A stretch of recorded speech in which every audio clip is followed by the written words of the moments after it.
അത് ഉപയോഗിക്കാനായിട്ടുള്ള തയ്യാറെടുപ്പ്, ഇതൊന്നും ഇന്നത്തെ ഈ മാധ്യമങ്ങളിൽ പ്രവർത്തിക്കുന്ന ആളുകൾക്ക് പോലുമില്ല.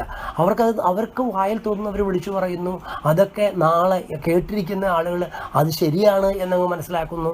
അത് പുതിയ രീതിയായിട്ടങ്ങ് മാറുകയാണ്. നമുക്ക് മറ്റു രാജ്യങ്ങളിലെ കാര്യങ്ങൾ നോക്കാം. അമേരിക്കയിലേക്ക് പോകൂ, ബ്രിട്ടനിലേക്ക് പോകൂ. അവരൊന്നും ഇംഗ്ലീഷ് എന്ന് പറയുന്ന അതിനകത്ത് ചെറിയൊരു ഗ്രാമറിൻ്റെ മിസ്റ്റേക്ക് പോലും ഒരു സ്കൂൾ പോലും സമ്മതിച്ചു കൊടുക്കില്ല. നമ്മൾ വിചാരിക്കുന്നു ഈ അമേരിക്കയിലൊക്കെ പോയി ഇംഗ്ലീഷ് നമുക്ക് എങ്ങനെ പറയാൻ പറ്റില്ല. അമേരിക്കയിൽ ഇംഗ്ലീഷ് പറയണമെങ്കിൽ അവർ കൃത്യമായിട്ട് ഗ്രാമറും അവരുടെ ആ നിയമങ്ങളും അനുസരിച്ച് അതിൽ നിന്ന് അണുവിട മാറാതെയാണ് ഇന്നും സ്കൂളുകളിൽ വളരെ പ്രാധാന്യത്തോടുകൂടി അവരുടെ ഭാഷ അവർ പഠിപ്പിക്കുന്നത്. അതുപോലെ നമ്മളും മലയാളം അർഹിക്കുന്ന ബഹുമാനത്തോടു കൂടി മലയാളത്തെ തോന്നിവാസം ഉപയോഗിക്കാൻ സമ്മതിക്കാതെ, പ്രത്യേകിച്ച് ഈ ദൃശ്യമാധ്യമങ്ങളിലും അതുകൂടാതെ ഇത്തരം രാഷ്ട്രീയക്കാർ അവർക്ക് എങ്ങനെയെങ്കിലും വോട്ട് നേടിയാൽ മതി എന്നാണ്. അപ്പോൾ അത് കേട്ട് നിൽക്കുന്നവരേക്കും ഓ എന്ത് അത്ഭുതം, ഇത്രയ്ക്ക് മലയാളം പറയാനായിട്ട് അറിയാത്ത ആളുകൾ ഇവിടെ കേരളത്തിൽ രാഷ്ട്രീയത്തിൽ വന്ന് നേതാക്കന്മാരാകാൻ ശ്രമിക്കരുത്. നിങ്ങൾക്ക് വളരെ വശമുള്ള ഭാഷയുണ്ടല്ലോ, ഇംഗ്ലീഷ് ഉണ്ടല്ലോ, നിങ്ങൾ ആ ഭാഷയിൽ സംസാരിക്കൂ. ആ ഭാഷ മനസ്സിലാക്കുന്ന ആളുകളെ പ്രതിനിധീകരിക്കാൻ ശ്രമിക്കൂ.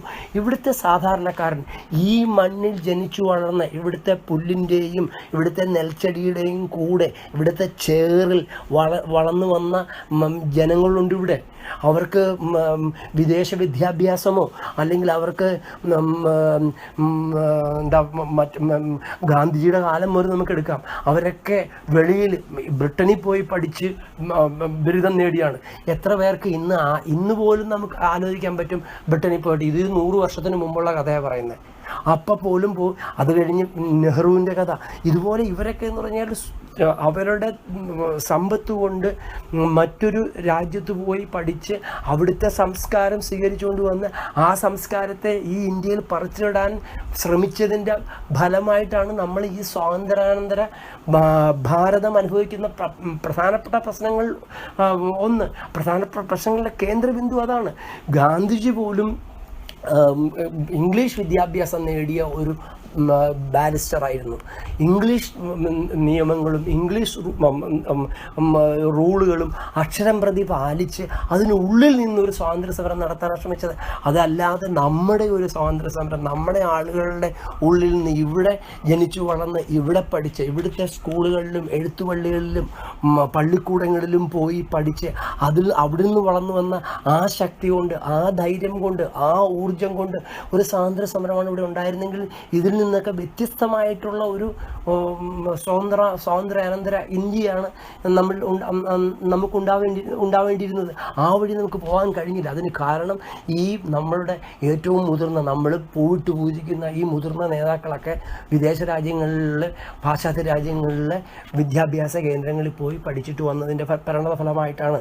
അപ്പോൾ നമുക്ക് ഇപ്പം ഇന്ന് ആവശ്യമായിട്ടുള്ളത്, നമുക്ക് ഇവിടെ നമ്മുടെ നാട്ടിൽ ജനിച്ചു വളർന്ന നമ്മുടെ പുല്ലിൻ്റെയും നമ്മുടെ നെൽച്ചെടിയുടെയും നമ്മുടെ തെങ്ങിൻ്റെയും കൂടെ വളർന്ന് അതിനിടയ്ക്ക് വളർന്ന് അതിനോടൊപ്പം ഈ മണ്ണിൽ നിന്ന് പൊട്ടിമുളച്ച് ഇവിടുത്തെ സ്കൂളുകളിൽ പഠിക്കുകയും ഇവിടുത്തെ ഭാഷ സംസാരിക്കുകയും ഇവിടുത്തെ കളിസ്ഥലങ്ങളിൽ കളിക്കുകയും ഇവിടുത്തെ വായു ശ്വസിക്കുകയും ഇവിടുത്തെ വെള്ളം കുടിക്കുകയും ഇവിടുത്തെ ആഹാരം കഴിക്കുകയും അങ്ങനെ വളർന്നു വരുന്ന ഈ നാടിൻ്റെ മണമുള്ള ഈ നാട്ടിൽ ജനിച്ചു വളർന്ന ഒരു തലമുറയാണ് ഇവിടുത്തെ നേതൃത്വം കൈയാളേണ്ടത്.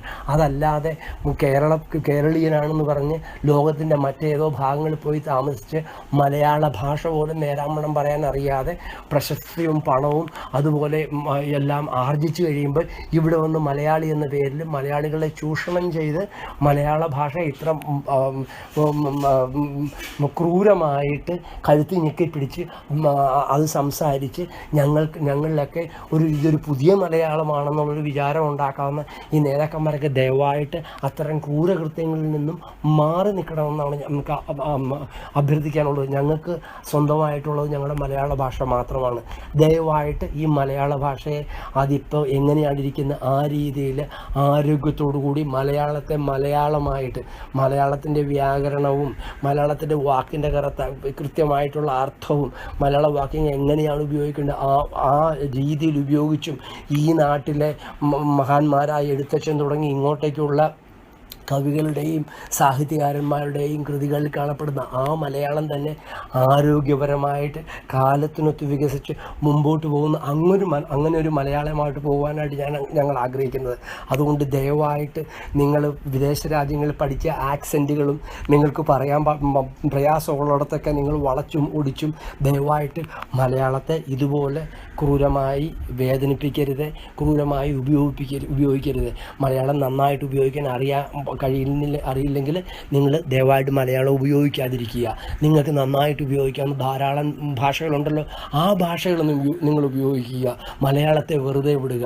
മലയാളം ഒരു ആരോഗ്യമുള്ളൊരു ഭാഷയായിട്ട്, സജീവമായിട്ടൊരു ഭാഷയായിട്ട് നൂറ്റാണ്ടുകളിലേക്ക് പോകണമെന്ന് ഞങ്ങൾക്ക് ആഗ്രഹമുണ്ട്. ആ ശ്രമത്തിന് ഉള്ള ഒരു ആ യത്നത്തിലുള്ള ചെറിയൊരു ശ്രമം മാത്രമാണ് നിങ്ങളെപ്പോലുള്ള ആളുകൾ മലയാളം നേരാമണ്ണം ഉപയോഗിക്കാൻ ആഗ്രഹമില്ലാഞ്ഞിട്ടില്ല, സാധിക്കാത്ത, അതിന് തയ്യാറെടുക്കാത്ത, നിങ്ങൾ വിചാരിച്ച സാധിക്കാത്ത കാര്യമൊന്നുമല്ല. നിങ്ങൾക്കറിയാലോ, ജോൺ ഹിഗിൻസ് ഭാഗവതർ എന്ന് പറഞ്ഞ് ഒരു അമേരിക്കൻ സംഗീതജ്ഞൻ ഇവിടെ വന്നിട്ട് കർണാടക സംഗീതത്തിൽ കച്ചേരി നടത്തിയത് ആൾ ഇന്ത്യ റേഡിയോയുടെ തിരുവനന്തപുരം നിലയത്തിൽ പോയാൽ നിങ്ങൾക്ക് കാണാൻ കഴിയും. അയാൾക്ക് അവിടെ നിന്ന് വന്ന് ഇവിടുത്തെ കർണാടക സംഗീതം പോലെ പ്രയാസമായിട്ടുള്ള സംഗീത സമ്പ്രദായം പഠിച്ച് പാട്ടുപാടി ഇവിടെ ഭാഗവതർ എന്നുള്ള പേര് മേടി, ജോൺ ഹിഗിൻസ് ഭാഗവതർ. നിങ്ങൾക്ക് പരിശോധിക്കാം. അപ്പോൾ അവർക്ക് സാധിക്കുന്നു, നിങ്ങൾക്ക് എന്തുകൊണ്ട് സാധിക്കുന്നില്ല? നിങ്ങൾക്ക് അത്രമാത്രമേ ഭാഷയോട് സ്നേഹമുള്ളൂ, നിങ്ങൾക്ക് അത്രമാത്രമേ ഭാഷ കൃത്യമായി പറയാൻ ആഗ്രഹമുള്ളൂ. നിങ്ങൾ വ്യക്തമായ ഒരു ആശാൻ്റെ അടുത്തിരുന്ന് പഠിക്കും മലയാളം, നിങ്ങൾക്ക് നേരമണം മലയാളം പറയാൻ പറ്റും.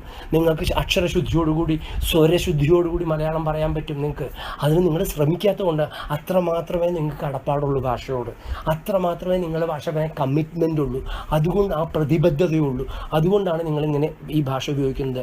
അതുകൂടാതെ ഇവിടെ ഈ IAS-ഉം IPS-ഉമായിട്ടുള്ള ഓഫീസർമാർ ഇവിടെ വന്നിട്ട് മലയാളം പറയാറുണ്ട്. അത് ഗതികോട് കൊണ്ടാണ് അവർ മലയാളം, കാരണം അവർക്ക് മലയാളം പഠിച്ചേ പറ്റുള്ളൂ.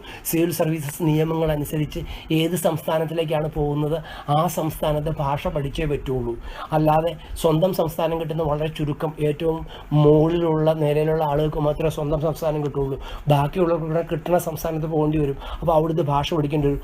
അവർ മലയാളം പറയുന്നത് നമുക്ക് ക്ഷമിക്കാം, കാരണം അവർക്ക് അവരുടെ ജോലിയുടെ ഭാഗമായിട്ട് ചെയ്യേണ്ട ഒരു ക്രൂരമായ നടപടിയാണ്. അതുകൊണ്ടാണ് അവരങ്ങനെ പറയുന്നത്. അപ്പോൾ അവരോട് ക്ഷമിക്കാം. ബാക്കിയുള്ള ഈ രാഷ്ട്രീയക്കാരും ദൃശ്യമാധ്യമങ്ങൾ മലയാളത്തിൻ്റെ കഴുത്തി ഞെരിക്കുകയും ചെയ്യുന്ന ആളുകൾ ദയവായിട്ട് അത്തരം ക്രൂരകൃത്യങ്ങളിൽ നിന്നും മാറി നിൽക്കണം എന്ന് അഭ്യർത്ഥിക്കാൻ വേണ്ടി മാത്രമാണ് ഞാൻ ഈ വിഷയത്തെക്കുറിച്ച് ഇങ്ങനെ ഒരു സംഭാഷണം നടത്തിയത്. മലയാള ഭാഷയെ ആരോഗ്യകരമായിട്ട് മുന്നോട്ട് കൊണ്ടുപോകാനുള്ള യത്നത്തിലുള്ള ഞങ്ങളുടെ ആ വലിയൊരു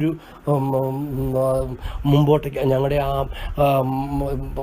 കൂട്ടായിട്ടുള്ളൊരു യത്നത്തിൽ ഒരു ചെറിയൊരു പടി മാത്രമാണിത്. ദയവായിട്ട് മലയാളം നന്നായിട്ട് പറയാൻ കഴിയില്ലെങ്കിൽ പറയാതിരിക്കുക, അല്ലെങ്കിൽ നന്നായി പഠിച്ച ശേഷം, നന്നായി പറയാൻ പഠിച്ച ശേഷം സംസാരിക്കും.